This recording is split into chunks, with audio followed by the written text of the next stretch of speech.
عریض الصدر، سینہ چوڑا تھا، بعید ما بین المنکبین، دونوں کندھوں کا فاصلہ کافی زیادہ تھا، طویل الزندین، بازو لمبے تھے، سائل الاطراف، انگلیاں لمبی تھی اور سیدھی تھی۔ یہ میری انگلی دیکھ رہے ہیں، یہ تھوڑا سا اس میں ٹیڑھا پن ہے، تو آپ کی انگلیاں ایسے سیدھی تھی۔ رحب الراحہ، ہتھیلی کشادہ تھی۔ کشادہ ہتھیلی سخاوت کی علامت ہوتی ہے عام طور پر۔ اپنے نہ ویکھن لگ جاوے جے، اور جو چھوٹی ہتھیلی ہوتی ہے وہ بخل کی علامت ہوتی ہے عام طور پر، باقی اللہ کو پتہ ہے۔ رحب الراحہ، شسن القدمین والکفین، یہ جو ہاتھوں کے اوپر گوشت ہے، میری یہ رگیں نظر آ رہی ہیں، لیکن میرے نبی کے ہاتھ کے اوپر ایسے گوشت تھا کہ رگیں نظر نہیں آتی تھی، پاؤں پر بھی۔ خمسان الاخمصین، یہ جگہ پاؤں کی بہت گہری تھی جس میں چلنے میں آسانی ہوتی ہے۔ مسیح القدمین، اور پاؤں ایسے تھے کہ جیسے تیل لگا ہوا ہو۔ ینبو عنہم الماء، اوپر سے پانی گزر جاتا تھا جیسے تیل لگا ہوا ہو تو گزر جاتا ہے۔ سبط القصب، سیدھا قد تھا، سیدھا، ایسے نہیں تھے، ایسے نہیں تھے، بالکل سیدھا قد تھا۔ یمشی تکفیہ، چلتے تھے تو تھوڑا سا کندھا جھکا کے چلتے تھے۔ جل نظرہ الملاحظہ، آپ ایسے چلتے ہوئے نہیں دیکھتے تھے، آپ چلتے ہوئے ایسے دیکھتے تھے، ایسے۔ جب کبھی آپ آنکھ اٹھاتے تھے، وَإِذَا رَفَعَ بَصَرَهُ غَضُّوا أَبْصَارَهُمْ، جب آپ اپنی آنکھ ایسے کھولتے تھے سب کی نگاہیں نیچے ہو جاتی تھی، کسی میں جرت نہیں ہوتی تھی کہ آپ کے چہرے پہ نظر ڈال سکے، اور ایسی حسین اور خوبصورت آنکھ تھی کہ آپ کی آنکھوں میں آنکھیں ڈال کے کوئی بات نہیں کر سکتا تھا، کوئی بول نہیں سکتا تھا۔ اور من انفسکم کے ساتھ جڑی ہوئی چیزیں، جب آپ کسی کو بلاتے تھے تو ایسے کر کے نہیں اشارہ کرتے تھے، یوں اشارہ کرتے، پورے ہاتھ کا اشارہ۔ اب دیکھتے ہیں ہمارے اردو میں انگلی اٹھانا محاورہ ہے، تو اب ایسے نہیں فرماتے تھے، ایسے فرماتے تھے۔ اور اب میں ایسے کھڑا ہوں، مجھے ادھر سے کوئی کہے طارق جمیل صاحب تو میں بس اے کر سکوں، اس تو تے میری اوقات کوئی، ایس پاس سے کوئی میں نے بلاوے تو میں ہاں جی فرماؤں، لیکن میرے نبی محفل میں بیٹھے ہوتے تھے، کھڑے نہیں۔ ادھر سے ایک صحابی نے کہا یا رسول اللہ، تو آپ ایسے نہیں کرتے تھے، آپ ایسے کرتے تھے، پورا پھر جاتے تھے۔ پھر ادھر سے کوئی بولا یا رسول اللہ تو آپ پورا ایسے پھر کے چہرے سے چہرہ ملاتے تھے، پوری اس کو عزت دیتے تھے۔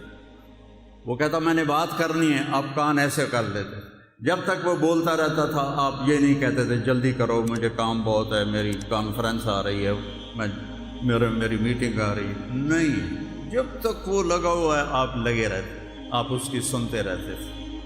اور جب آپ حیران ہوتے تھے تو آپ ایسے کرتے تھے، ایسے، جب آپ حیران ہوتے تھے تو یوں کرتے تھے، ایسے ایسے۔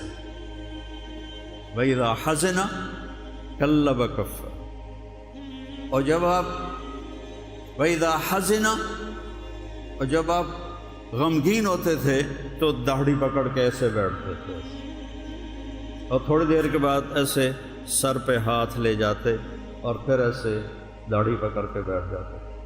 جب آپ خوش ہوتے تھے تو یہاں سے نور نکلتا دکھائی دیتا تھا، جب آپ کسی پہ ناراض ہوتے تھے سبحان اللہ، اظہار ناراضگی دیکھو، آپ حضرت انس سے ناراض ہیں، مثال دے رہا ہوں، وہ ادھر سے تشریف لا رہے ہیں، حاضر ہو رہے ہیں، تو آپ کی ایسے نظر پڑتی تو آپ منہ ادھر کر لیتے تھے، بس یہ آپ کی ناراضگی تھی۔ نہ ڈانٹتے تھے، نہ بے عزت فرماتے تھے، نہ ممبر سے کبھی کسی کا نام لے کر اس کے عیب بیان کرتے تھے۔ یہ ہمارے خطیبوں کے لیے بہت بڑا پیغام ہے، جو ممبر ایک اکھاڑا بن چکا ہے اور گالم گلوچ ایسے ہو رہی ہے جیسے قرآن پڑھ رہے ہوں، جیسے حدیث پڑھ رہے ہوں۔ نبی کی سیرت پڑھو، نبی کی زندگی پڑھو، تاکہ راستہ ملے، رہنمائی ملے۔ میں نے آپ کو ایک لفظ کی 15 منٹ بات کی ہے، اور میں آخر میں ایک حدیث کہہ کے اجازت چاہتا ہوں۔ میرے نبی وضو فرما رہے تھے، تو وضو کا پانی صحابہ گرنے نہیں دے رہے تھے، پی رہے تھے۔ آپ نے فرمایا ما یحملکم علی ھذا، یہ کیوں کر رہے ہو؟ کا حبا للہ ورسولہ، یا رسول اللہ آپ اور آپ کے رب کی محبت میں کر رہے ہیں۔ آپ نے فرمایا میں بتاؤں اللہ اور رسول سے محبت کرنے والا کون ہے؟ میں بتاؤں؟ سب غور سے سنو، غور سے سنو۔ ہم نے روایات اور رسموں کو اظہار محبت بنا دیا۔ آپ نے فرمایا میں بتاؤں اللہ اس کے رسول سے محبت کرنے والا کون ہے؟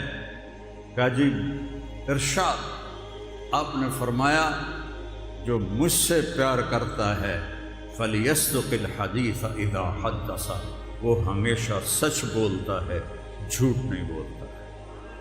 پہلی نشانی حب رسول کی، فَلْيَصْدُقِ الْحَدِيثَ إِذَا حَدَّثَ، وہ ہمیشہ سچ بولتا ہے، وہ جھوٹ نہیں بولتا ہے۔ دوسری نشانی وَلْيُؤَدِّ الْأَمَانَةَ إِذَا تُؤْمِنَ، کبھی کسی کو دھوکہ نہیں دیتا، امانت میں خیانت نہیں کرتا۔ جو مجھ سے پیار کرنے والے ہیں یہ ان کی نشانیاں ہیں، 2 ہو گئیں۔ تیسری فَلْيُحْسِنْ جِوَارَ مَنْ جَاوَرَهُ، پڑوسیوں سے وہ اچھا سلوک کرتا ہے، وہ کیسے بھی، وہ جیسے بھی ہوں، پڑوسیوں سے اس کا سلوک بہت اچھا ہوتا ہے۔ یہ ایک حدیث میں لے لیں، آپ لے لیں، مستورات لے لیں، تو یہ ہماری آخرت کے بننے کے لیے بہت کافی۔